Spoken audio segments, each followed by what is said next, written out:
Good morning, students. Today, in the chapter of GST, we will discuss about the another transaction, another ILAS of this chapter, that is ILAS 4. I am discussing ILAS 4 from the new book. It is also based on interstate sales. ये Ilus में भी हमारी transaction with in the state वाली ही हैं, यानी कि हमें CGST और SGST ही लगाना है, ठीक है।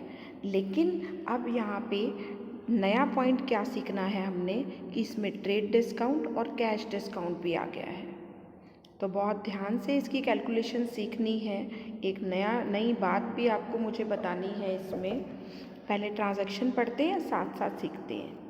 फर्स्ट हमारी ट्रांजैक्शन है purchase goods from Nagendra and sons of Belgaum of the list price of 1,25,000 at 20% trade discount and 10% cash discount on purchase price of goods. Full stop. कि हमने नागेंद्रा एंड सन से गुड्स खरीदे हैं 1,25,000 का लिस्ट प्राइस था, यानी कि MRP, उस पर 20% ट्रेड डिस्काउंट और 5% कैश डिस्काउंट कटा। Paid CGST and SGST at the rate of 6% each, और CGST और SGST दोनों 6% लगेंगे, ईच लिखा है। Payment was made immediately by cheque. जब आपने गुड्स खरीदे तो आपने चेक से पेमेंट कर दी। अब देखो, हमारी ट्रांजैक्शन तो हमें पता यही होती है, purchase debit, input CGST debit, input SGST debit और टू बैंक, ठीक है। लेकिन यहाँ पे कैश डिस्काउंट है तो डिस्काउंट भी आ जाएगा। जिस साइड कैश या बैंक आता है उसी साइड डिस्काउंट आता है, आपको पता है। लेकिन ये फिगर्स मैं आपको अभी नहीं बता रही हूँ, क्योंकि हम इसकी कैलकुलेशन कैसे करेंगे वही हमने मेनली सीखना है, ठीक है। देखो, हमने 1,25,000 MRP या लिस्ट प्राइस के गुड्स खरीदे। इस पे उसने हमें 20% का ट्रेड डिस्काउंट दिया। 20% किस पे कैलकुलेट करोगे? 1,25,000 का 20% निकाल लेंगे तो ये आ जाता है 25,000। मैंने MRP में से 25,000 का ट्रेड डिस्काउंट लेस किया, तो दैट मीन्स मेरी परचेज कितने की हुई? 1 लाख की। ये दोनों फिगर हम बुक्स में रिकॉर्ड नहीं करते, क्योंकि ट्रेड डिस्काउंट को हम बुक्स में नहीं लिखते, ना MRP लिखते हैं। ट्रेड डिस्काउंट लेस करके जो फिगर आती है वो मेरी परचेज की फिगर है, ठीक है। तो परचेज अकाउंट डेबिट होगा 1 लाख से, ओके। अब हमने इसके ऊपर कैश डिस्काउंट भी काटना है। कितना कैश डिस्काउंट है? 5% का। 1 लाख का 5%, दैट मीन्स 5,000 का कैश डिस्काउंट लेस किया और 5,000 की पेमेंट की। ये क्या आ गया? डिस्काउंट। इसको डिस्काउंट में लिखेंगे। और ये पेमेंट की तो टू बैंक में 95,000 आना चाहिए। अभी तक मैंने GST नहीं लिया, ये मैंने वैसे ही किया है जैसे हम अपनी जर्नल बनाते थे। पहले ट्रेड डिस्काउंट लेस किया, जो बैलेंस अमाउंट बचा उस पर मैंने कैश डिस्काउंट लेस किया। अब जो GST लगना है, टैक्स वैसे तो फाइनल पेमेंट पे होना चाहिए 95,000 पे टैक्स प्लस 6% CGST और प्लस 6% SGST। अब हमारे पास, एक बिजनेसमैन के पास ये दोनों ऑप्शन है कि ये 6% वो फाइनल बैलेंस पे कैलकुलेट कर ले, या कैश डिस्काउंट से पहले जो परचेज की फिगर है उस पे कैलकुलेट करें, ठीक है। दोनों ही ऑप्शन एक बिजनेसमैन ऑप्ट कर सकता है, लेकिन हमारी बुक में कैश डिस्काउंट से पहले वाली फिगर पे ही कैलकुलेशन की हुई है, तो हम इसी मेथड को फॉलो करते हैं। अगर आपको कोई भी टीचर ऐसे बताता है, मान लो आप ट्यूशन भी पढ़ते हो, तो ये दोनों ही ऑप्शन बिजनेसमैन ऑप्ट कर सकता है, रादर चाहे उसने पर डिस्काउंट लेस करने से पहले वाली फिगर पे भी 6% निकाल सकते हो, 25,000 पे भी निकाल सकते हो। हम किस पे निकालेंगे? आप सीधा याद करो, और SGST किस पे निकालना है? परचेज प्राइस पे। ट्रेड डिस्काउंट लेस करने के बाद जितना अमाउंट आप परचेज में डेबिट करते हो उसका 6% निकालना है। दैट मीन्स 600 और 600, तो बैंक के अकाउंट में ये प्लस हो जाएगा। ठीक है, अब हमारी एंट्री बनी, परचेज डेबिट होगा 1 लाख से, इनपुट CGST और SGST डेबिट होंगे 600। टू बैंक में GST भी तो पे करोगे, तीनों का टोटल आ जाएगा, और टू डिस्काउंट में 5000। यही एंट्री हमारी हुई है, purchase, input CGST SGST, to bank और to discount. Clear? The next one is, अब सेल की एंट्री है, sold to Arvind Patel and company Hubli goods of the list price of 4 lakh at 25% trade discount and 3% cash discount on the sale price, charge CGST and SGST at 6% each, full payment receive by cheque at the time of sale itself.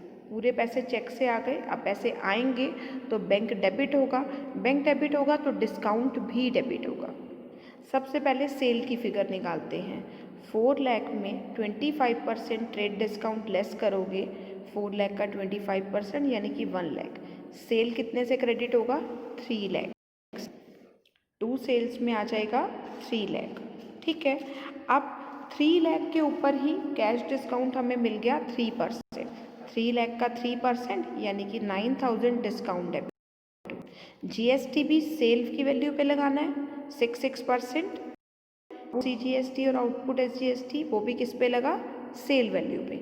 Discount भी इस पे लगा और GST भी इस पे लगा, यानी कि 18,000। ठीक है, 3 लाख में से 9,000 का डिस्काउंट माइनस करो और बाकी 291 में ये GST ऐड करके टोटल बैंक की फिगर बन जाएगी, या बैलेंस भी निकाल सकते हो। इन तीनों को प्लस करके 9 माइनस बाकी बैंक का अमाउंट आ गया।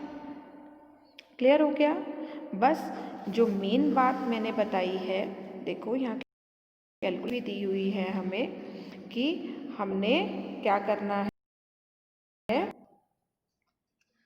4 लाख में से पहले 1 लाख का ट्रेड लेस किया, ये मेरी फिगर आ गई।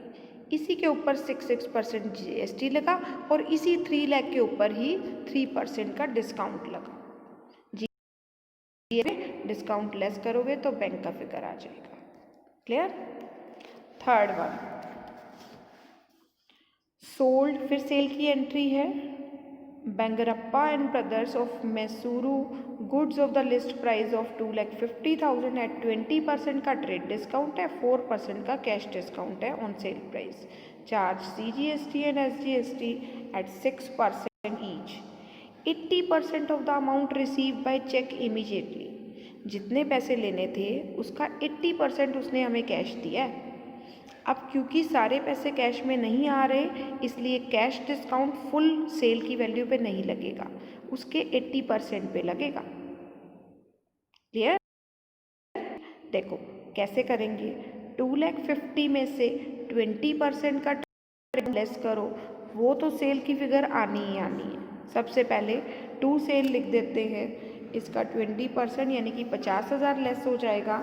इसका मतलब 2 सेल्स में तो 2 लाख आना है, और इस 2 लाख पे ही GST लगता है 6% 12,000, वो भी क्रेडिट कर दिया। अब जो डेबिट में अमाउंट आना है, टोटल हमारी 2 लाख की सेल और प्लस 2,24,000, 12,000 का टैक्स, ये 2,24,000 के 2 पार्ट कर दो, 80% अलग और 20% अलग, क्योंकि उसने पेमेंट 80% कैश में दी है। देखो जो हमने सेल की फिगर ली 2,24,000, ठीक है, 2 लाख में 12,000 का टैक्स ऐड किया, 2,24,000 का जो 80% है वो कितना आता है? 1,79,200। इसके ऊपर 4% का कैश डिस्काउंट मिल जाएगा। ठीक है, किस पे निकाला 4%? 2 लाख के 80% पे, यानी कि 179,200 पे। ये 4% हमने इस पे कैलकुलेट किया। ठीक है, रिमेनिंग अमाउंट रिसीव होगा। और जो 2,24,000 का 20% था, ये तो उधार वाला है। ठीक है, समझ आया? देखो एक बार हम अपना भी लिख के बताते हैं।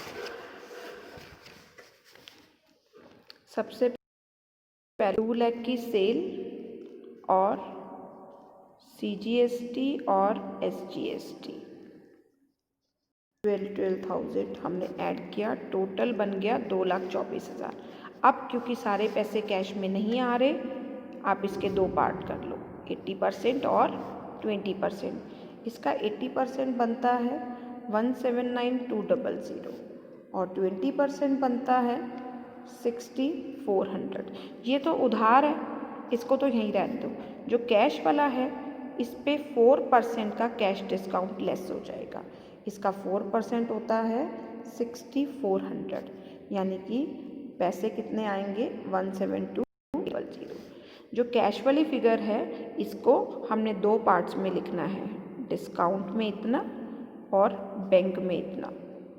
और उधार वाले के लिए जो भी नाम है वो डेबिट हो जाएगा। ठीक है, बैंक में 172,800, डिस्काउंट में 6,400 और उधार वाली फिगर के लिए बेंगरप्पा एंड ब्रदर्स, सॉरी इसका 20% ना बेटे 6,400 नहीं आता, 44,800 आता है। ठीक है, 2,24,000 का 20% था ना, तो बेंगरप्पा एंड ब्रदर्स डेबिट हो जाएगा 44,200 से। इसका टोटल करो, सीधा 20% तो डेबिट कर दो बेंगरप्पा एंड ब्रदर्स में, बाकी जो 80% बचा है उसमें से 4% डिस्काउंट में डाल दो, बाकी बैंक में डाल दो, खत्म। And the last is payment made of the balance amount of GST। Balance amount GST की पेमेंट आपको आती है, तीनों ट्रांजैक्शन का इनपुट का टोटल कर लो। इसमें इनपुट आया, इन दोनों में आउटपुट आया। ठीक है, टोटल कर लिया, ट्रांजैक्शन क्या बनेगी, आउटपुट GST डेबिट करना है, 30,30 बन रहा है। इनपुट में सिर्फ 6,6,000 था, तो इनपुट में 6,6 क्रेडिट कर दिया। रिमेनिंग जो बचा वो 2 बैंक करके गवर्नमेंट को पे कर देंगे। आउटपुट कलेक्टेड वाले 2 फिगर थे, डेबिट 2 इनपुट और बैलेंस बचे तो 2 बैंक में डाल देते हैं। ठीक, क्लियर हो गया? ओके।